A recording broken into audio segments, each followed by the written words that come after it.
Hello everyone, मैं आपका digital coach सव्या साई आपका एक बार फिर सव्या वचन में स्वागत करता हूं। आज का हमारा टॉपिक है बायोमोलिक्यूल्स एंड सेल।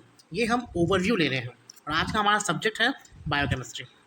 बायोकेमिस्ट्री में बायोमोलिक्यूल्स एंड द सेल का आज हम ओवरव्यू लेंगे और बाकी जो इसका डिटेल्स है वो हम लोग धीरे धीरे आने वाले चैप्टर्स एंड आने वाले टॉपिक में उसको डिस्कस करेंगे। तो एक बार फिर मैं आपका स्वागत करता हूँ सव्या वचन में। अगर आपने अभी तक हमारा चैनल सब्सक्राइब नहीं किया है तो प्लीज़ सब्सक्राइब कर लें और बेल आइकन को इमीडिएटली प्रेस कर दें ताकि हमारा नोटिफिकेशन आपको मिलता रहे। आप हमें फेसबुक और इंस्टाग्राम में भी फॉलो कर सकते हैं। हमारा फेसबुक आईडी है facebook.com/savyavachan.sv। हमारा इंस्टाग्राम आईडी है instagram.com/savyavachan। आप हमें इंस्टाग्राम में @savyavachan में भी सर्च कर सकते हैं। सो बढ़ते हैं हमारा टॉपिक आज का, biomolecules and the cell. So biomolecules क्या है?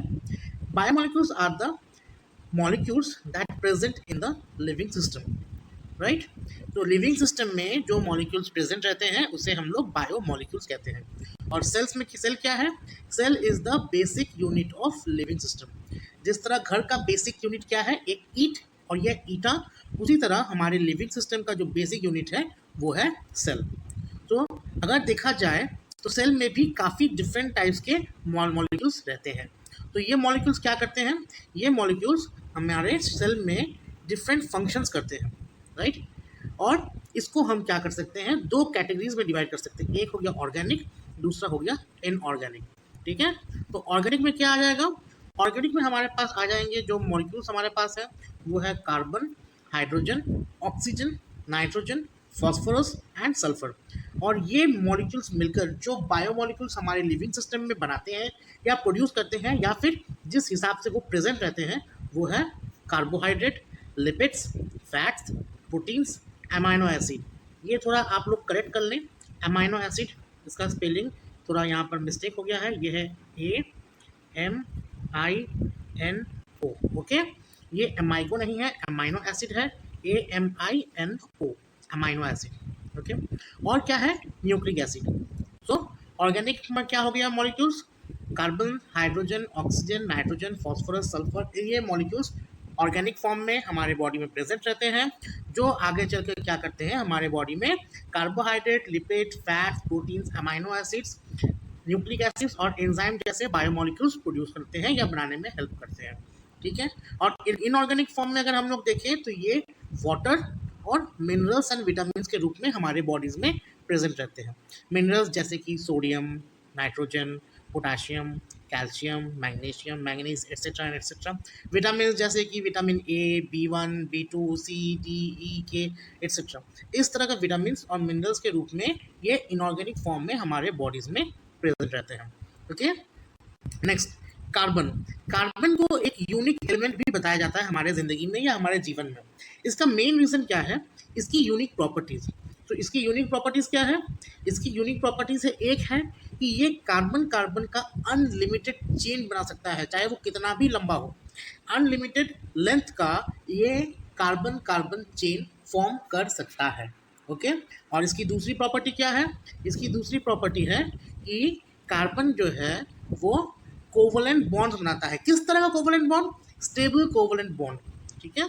तो स्टेबल कोवलेंट बॉन्ड बनाने की जो एबिलिटी है वो इसकी एक यूनिक प्रॉपर्टी है। दूसरी प्रॉपर्टी क्या है? कार्बन का जो चेन फॉर्म करता है वो भी अनलिमिटेड लेंथ का।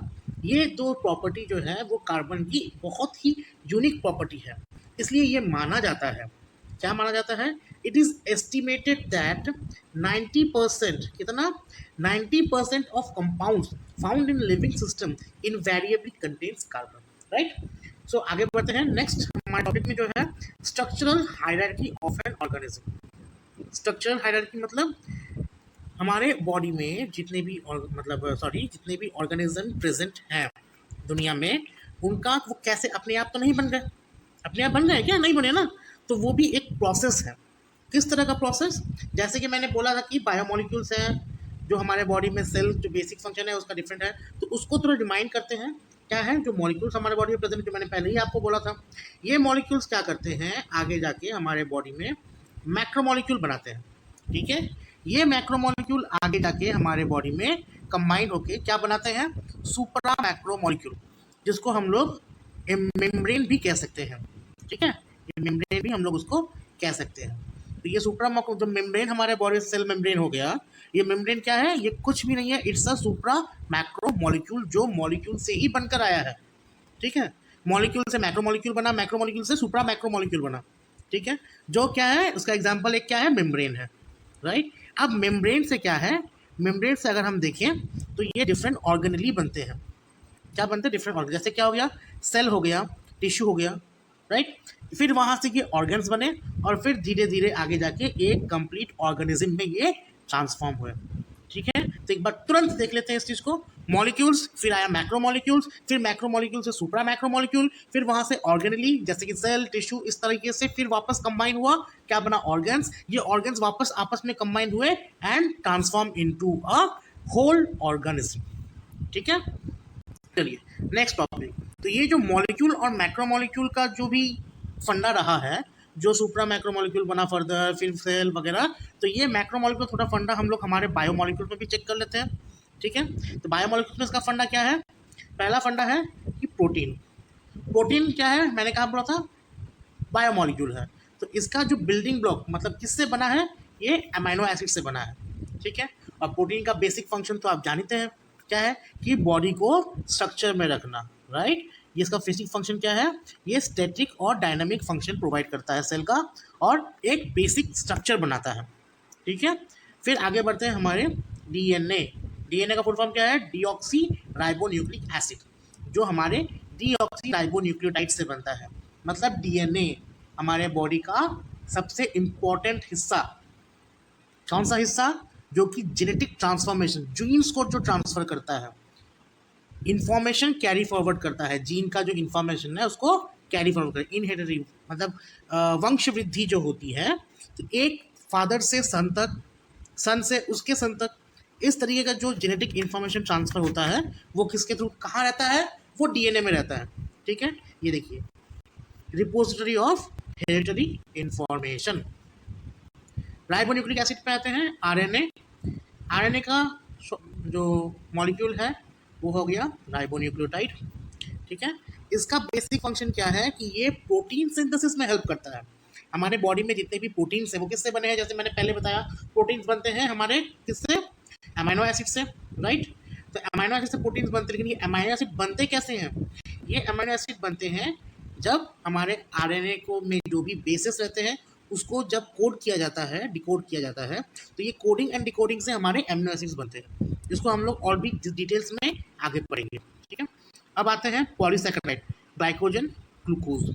तो क्या है, ग्लाइकोजन हमारा स्टोरेज फॉर्म में रहता है, सिंपल फॉर्म हो गया इसका ग्लूकोज, जो हमारे बॉडी का जो शॉर्ट टर्म एनर्जी डिमांड है उसको फुलफिल करता है। फिर आ गया लिपिड। लिपिड का जो मॉलिक्यूल है वो क्या है, फैटी एसिड्स एंड ग्लिसरॉल। ये इसका काम क्या है, हमारे बॉडी का लॉन्ग टर्म का जो एनर्जी का डिमांड है उसको फुलफिल करने का काम है किसका, लिपिड का। ठीक है, अब अगर एक ह्यूमन बॉडी का एलिमेंटल कॉम्पोजिशन देखा जाए, क्या है, एलिमेंटल कॉम्पोजिशन अगर देखा जाए तो उसमें रहते हैं हमारे 62% वाटर, 16% प्रोटीन। ठीक है, क्या रहता है, 62% वाटर, 62% वाटर और 16% प्रोटीन। और आगे क्या देखा जाता है इसमें, 65% oxygen, 0.4% potassium, 18% carbon, 0.2% sulphur, hydrogen 9.5%, sodium 0.2%, nitrogen 3.2%, chlorine 0.2%, calcium 1.5%, phosphorus 1.2%, manganese magnesium 0 to 1%, chlorine 0.2%, मैंने पहले ही बोल दिया था। और अदर्स एलिमेंट्स जो भी हमारे बॉडी में पाए जाते हैं वो लगभग 1% या उससे थोड़ा ज़्यादा। ठीक है, इसके अगर कन्वर्ट किया जाए तो 6% तक हमारे बॉडी में मिनरल रहते हैं। कार्बोहाइड्रेट जो है वो लगभग 1% हो गया, और फैट्स जो कि हमारे बॉडी का लॉन्ग स्टोरेज है किसका, एनर्जी का। तो हमारे बॉडी में सबसे ज़्यादा किसकी ज़रूरत पड़ती है, एनर्जी की। तो एनर्जी के लिए लॉन्ग स्टोरेज 16% और शॉर्ट स्टोरेज में 1% कार्बोहाइड्रेट। ठीक है, अब आते हैं अगले पॉइंट पे, सेल। ये बहुत इंपॉर्टेंट और बहुत ज़बरदस्त पॉइंट है। क्यों, जैसे कि मैंने पहले ही बोला था, सेल क्या है, हमारे लिविंग सिस्टम का बेसिस है या फिर कहें तो आधार है, राइट। तो what is cell? Cell is the basic structural, functional and biological unit of all organism. ठीक है, ये क्या है? हमारे बॉडी का या फिर एक ऑर्गेनिज्म का सबसे बेसिक स्ट्रक्चरल यूनिट है, फंक्शनल यूनिट है और बायोलॉजिकल यूनिट है। हमारे बॉडी में cells are often called the building blocks of the body. जैसे मैंने बोला था कि एक घर का, एक इमारत का आधार क्या है? ईंट। ईंट से ईंट जोड़कर हम लोग एक घर या इमारत बनाते हैं। उसी तरीके से बिल्डिंग ब्लॉक्स ऑफ लाइफ को बनाने में या सेल का बहुत बड़ा योगदान है। जिस तरीके से ईंट जोड़ते हैं, सेल से सेल जुड़कर एक कंप्लीट ऑर्गेनिज्म बनता है, जो या फिर लाइफ का आधार हम लोग बोल सकते हैं। ठीक है, अब सेल का क्या है? सेल को हम लोग दो तरह के क्राइटेरिया में डिवाइड कर सकते हैं। एक हो गया यूकैरियोटिक सेल, एक हो गया प्रोकैरियोटिक सेल। ठीक है, तो पहले आते हैं प्रोकैरियोटिक। प्रो मतलब बिफोर, कैरियोन मतलब न्यूक्लियस, राइट। इससे सिंपली हम लोग डिफरेंशिएट कर सकते हैं क्या है कि ये न्यूक्लियस बनने के पहले वाला स्टेज जो है सेल का, किसका? सेल का न्यूक्लियस बनने से पहले वाला स्टेज जो है वो कहते हैं हम लोग प्रोकैरियोटिक सेल, राइट। इसमें क्या है? Lack of well defined nucleus, मतलब न्यूक्लियस का जो एक कॉम्पैक्ट और एक वेल डेफिनेशन। न्यूक्लियस क्या है? न्यूक्लियस में हमारा जो भी बॉडी का या ऑर्गेनिज्म का जेनेटिक मटेरियल स्टोरेज पॉइंट है, उसमें सारे के सारे डीएनए, आरएनए, जेनेटिक मटेरियल जो भी है हमारे, वो स्टोर रहते हैं। तो उसमें एक वेल डिफाइंड न्यूक्लियस नहीं है। ठीक है, और क्या है? Possess relatively simple structure. अब भैया जब उसका कोई न्यूक्लियस जब वेल मतलब सही तरीके से डिफाइन नहीं है तो उसका स्ट्रक्चर तो सिंपल होना ही है, राइट। जैसे बैक्टीरिया हो गया, इसका एक एग्जाम्पल। अब आते हैं यूकैरियोटिक सेल में। यूकैरियोटिक में क्या है? यू मीन्स ट्रू, दोनों ही ग्रीक वर्ड है। प्रो मतलब बिफोर, यू मतलब ट्रू। Karyons mean same.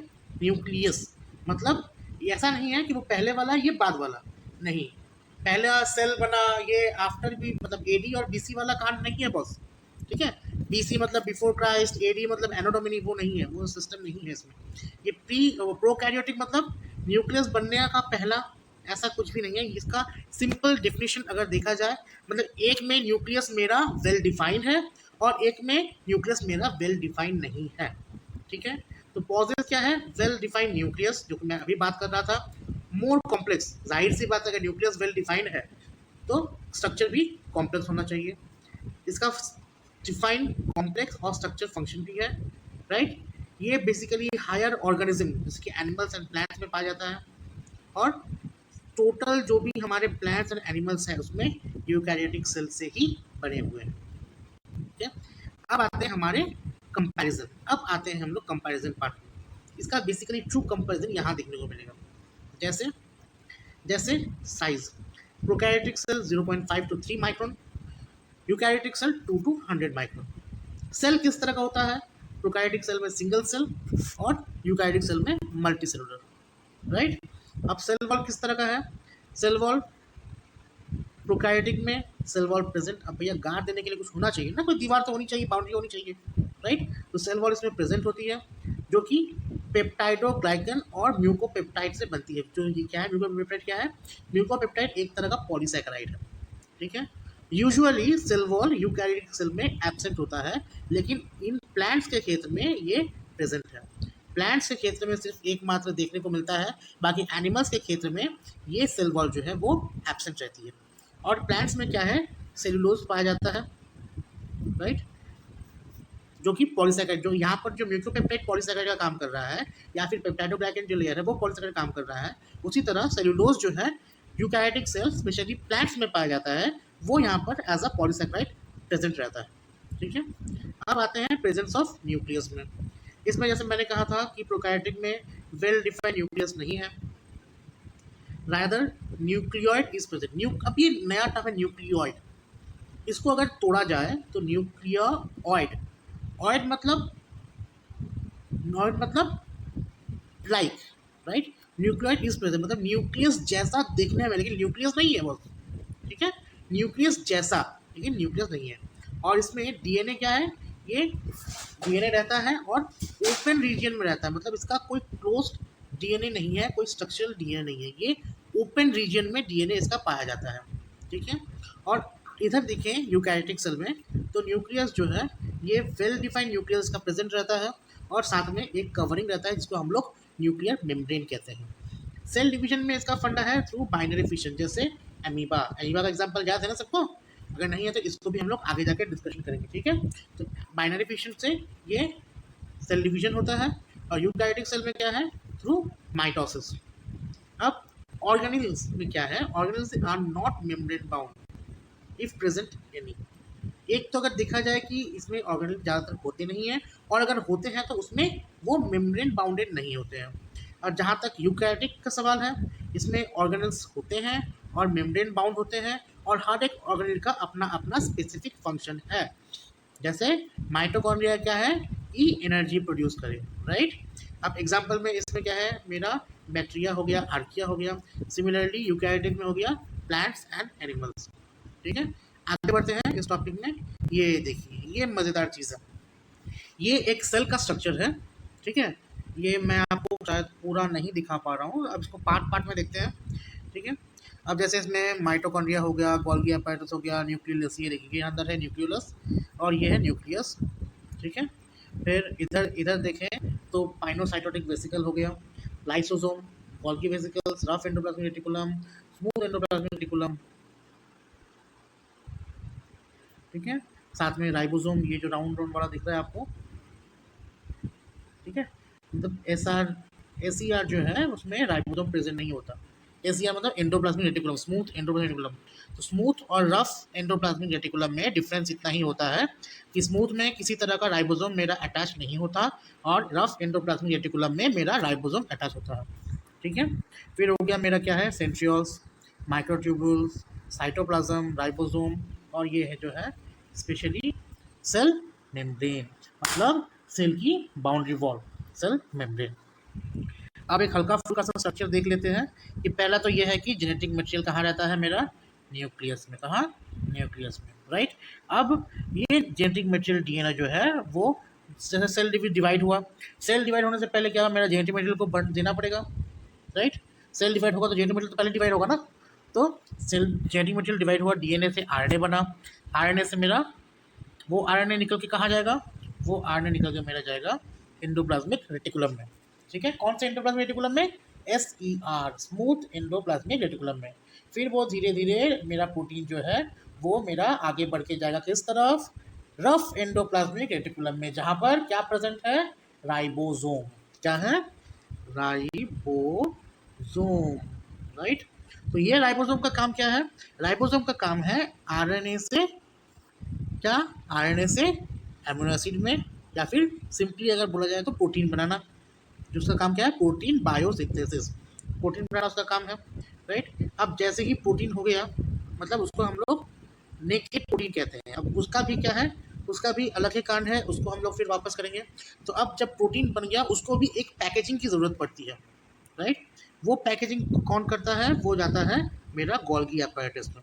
यहाँ पर सारे के सारे प्रोटीन्स जो है वो मेरे पैकेजिंग होते हैं, मॉडिफिकेशन होता है, जो भी प्रोटीन्स का जो भी मॉडिफिकेशन की ज़रूरत पड़ती है हमारे बॉडी में, उस प्रोटीन का सही तरीके से फंक्शन होने में जिस तरह का मॉडिफिकेशन या पैकेजिंग की ज़रूरत पड़ती है, वो सब कुछ कहाँ होता है, गोल्गी apparatus में। फिर धीरे धीरे थ्रू गोल्गी वेसिकल्स के द्वारा वो जहाँ पर पहुँचाना है डेस्टिनेशन पे अपना पहुँच जाता है। अब कुछ जैसे हमने पढ़ा कि लाइसोसोम है। लाइसोसोम का काम क्या है? लाइसोसोम का काम है हमारे सेल में जितने भी वेस्ट मटेरियल है उसको इनगल्फ करना, ठीक है। इनगल्फ करने के बाद कैसे इनगल्फ करना? Through phagocytosis.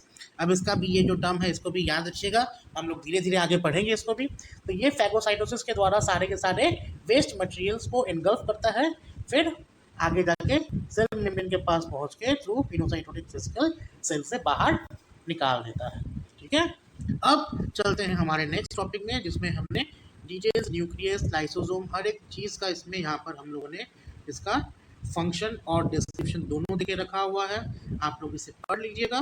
और जो भी हमारे इंस्टाग्राम में फॉलो कर रहे हैं हमें, इंस्टाग्राम में हर एक चीज़ की फ़ोटो स्लाइड बाय स्लाइड में दी जाएगी, आप उसको देख लीजिएगा और वहाँ से सारा स्लाइड जो है आप थ्रू फोटो में उसको ले सकते हैं। वहाँ पर फेसबुक में भी दिया रहेगा as a presentation, as a photos, वहाँ पर फेसबुक में हम लोग देंगे इसको, वहाँ से भी आप इस फोटो को ले पाएंगे, ठीक है। अब आते हैं सबसे इम्पोर्टेंट टॉपिक, सेल्स का, वो है इंटीग्रेशन ऑफ सेलुलर फंक्शन। अब क्या सेलुलर फंक्शन है? Integration of cellular function, cellular का जो सेल के अंदर जितने भी अलग अलग ऑर्गेनल्स हैं, ठीक है। अब ऐसा भी तो हो सकता है कि भैया तुम जा रहा है हम नहीं जाएंगे, मतलब एक ऑर्गेनल्स काम करेंगे तो एक ऑर्गेनल शायद कब काम ना करे। ये भी बोलते थे भैया मेरा अभी काम करने का मूड नहीं है, मैं तो अभी वहीं सोऊंगा, ठीक है। तो क्या हमारे ऑर्गेनल सही तरीके से एक साथ मिलके काम करते हैं? बिल्कुल, ये सभी ऑर्गेनल्स हमारे एक साथ मिलके काम करते हैं, जिसका कुछ उदाहरण एक है कि डिवीजन ऑफ सेल। अगर सभी ऑर्गेनल तभी सेल डिवाइड होता है तो उसमें एनर्जी की रिक्वायरमेंट होती है, उसमें जेनेटिक मटेरियल ट्रांसफर की रिक्वायरमेंट होती है, प्रोटीन्स की ज़रूरत पड़ती है। तो हर एक ऑर्गेनल्स जो है वो अगर एक साथ काम ना करे, म्यूचुअली एक दूसरे के ऊपर डिपेंडेंट होकर काम ना करे, तो फिर ये सेल डिवीजन राइट टाइम में राइट तरीके से होना पॉसिबल ही नहीं है, राइट। दूसरा जो है एपोप्टोसिस। अब एपोप्टोसिस या प्रोग्राम सेल डेथ या फिर सेल सुसाइड, ये 3 तरीके का है। मतलब एपोप्टोसिस मतलब जैसे कि हर इंसान जो पैदा होता है वो मरता है। सिमिलरली सेल्स जो बनते हैं वो भी, उनका भी एक टाइम पीरियड होता है, वो टाइम पीरियड होने के बाद वो भी मर जाते हैं।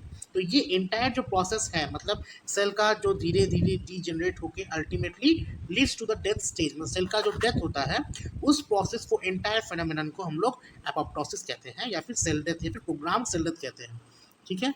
इसमें भी अगर देखा जाए, देखिए apoptosis may be regarded as a natural cell death and it differs from cell death caused by injury। मतलब एपोप्टोसिस से सेल डेथ होना, मतलब वो फेनोमेनन को मानकर सेल का डिस्ट्रॉय होना, और किसी इंजरी के कारण सेल का डिस्ट्रॉय होने में बहुत अंतर है।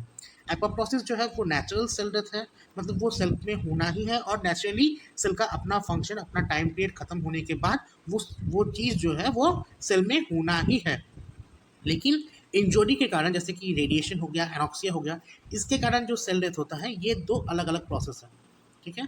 तो ये जो प्रोग्राम सेल डेथ है, it's a highly regulated process. ये अगर सही तरीके से रेगुलेट ना हो तो मे भी इसका, अगर सेल सही तरीके से डेथ फेज में ना हो, मतलब सेल डेथ ना हो, तो वो एक वेस्ट मटेरियल में हमारे बॉडी में ही अमलकेट होंगे, राइट। सो ये जो चीज़ है, ये सेल का, सभी सेल के जो फंक्शंस है वो अगर सही तरीके से काम ना करें, सिमिलरली एक तरह से एकजुट होकर काम ना करें, तो फिर ये सब प्रोसेस होना नामुमकिन है। तो आइए एक थोड़ा सा क्विक समरी कर लेते हैं, right. So welcome to the summary. हमारा टॉपिक आज का यही खत्म होता है, तो एक समरी कर लेते हैं। Life is composed of a lifeless chemical molecules, the complex biomolecules, proteins, nucleic acids, that is DNA and RNA, polysaccharides and lipids are formed by the monomeric units, amino acids, nucleotides, monosaccharides, and fatty acids, respectively. The cell is the structural functional unit of life. The eukaryotic cell consists of the well-defined subcellular organelles developed in the plasma membrane. The nucleus DNA and the nucleus contains DNA, the repository of the genetic information. DNA in association with proteins, histones, forms the nucleosome, which in turn make up the chromosome. Nucleosome एक नया term है जो हम लोग आगे चल के DNA binding में पढ़ेंगे, ठीक है। The mitochondria are the centers of energy metabolism. They are the principal producers of ATP. Mitochondria energy, हमारे बॉडी में एनर्जी कहाँ से आती है? Through ATP, which is exported to all parts of the cell to provide energy for cellular work. Endoplasmic reticulum is the network of membrane. क्या है? Membrane का network है। Enclosed spaces that extends throughout the cytoplasm. Endoplasmic reticulum studded with ribosome. The factories of protein biosynthesis is referred to as rough endoplasmic reticulum. Golgi apparatus are a cluster of membrane vesicles to which the newly synthesized proteins are named for further processing and export। जो कि मैंने थोड़ी देर पहले ही आपको समझा रहा था कि प्रोटीन्स का जो फर्दर प्रोसेसिंग होता है, पैकेजिंग होता है, और कहाँ किस प्रोटीन को जाना है, किस तरह का फंक्शन में इन्वॉल्व होना है, ये एक्सपोर्ट का काम जो भी है वो गोल्गी apparatus करता है, right. Lysosome are the digestive bodies of the cell which involved in the degradation of the cellular compounds, जैसे कि मैंने थोड़ी देर पहले ही आपको बताया। Peroxisomes contain the enzyme catalase that protects the cell from toxic effects of hydrogen peroxide. So, on the cellular ground matrix is referred to as the cytosol, which in fact is composed of the network protein filaments or the cytoskeleton. The eukaryotic cells performed a wide range of complex function as well as the coordinated integrated fashion. Apoptosis is the process of the programmed cell death or cell suicide. तो सव्या वचन में आज इतना ही, ये overview रहा। इसके बाद हम लोग आने वाले टॉपिक में हम लोग सर्च करेंगे, कार्बोहाइड्रेट से स्टार्ट करेंगे बायोकेमिस्ट्री में, ठीक है। और एक खुशखबरी आप सबको मैं देना चाहता हूँ कि सव्यवचन सिर्फ साइंस एंड टेक्नोलॉजी ही नहीं, ये SUPW या फिर अदर टॉपिक्स में भी जो हमारे साथ डिस्कस करना चाहते हैं या ढूंढना चाहते हैं, उन सब डिजिटल कोचों को वेलकम करता हूँ। वो भी सव्यवचन में आके जो भी हम अपने अपने जो नॉलेज हैं उसको प्रेजेंट कर सकते हैं, ठीक है। सो अगर आपको हमारा ये वीडियो पसंद आया तो इसको लाइक कीजिए, कमेंट कीजिए, शेयर ज़रूर करें, हमारा चैनल सब्सक्राइब करें और बेल आइकन को ज़रूर प्रेस करें ताकि हमारा नोटिफिकेशन आपको मिलता रहे। जब भी हम कोई नए वीडियो के साथ आएँ या नया वीडियो अपलोड करें तो आपको नोटिफिकेशन मिल जाए। आप हमें फेसबुक और इंस्टाग्राम में भी फॉलो कर सकते हैं। फेसबुक में हमें फॉलो करने के लिए हमारा आईडी है facebook.com/savyavachan.sv और इंस्टाग्राम में हमें फॉलो करने के लिए instagram.com/savyavachan। आज के लिए इतना ही। Thank you everyone.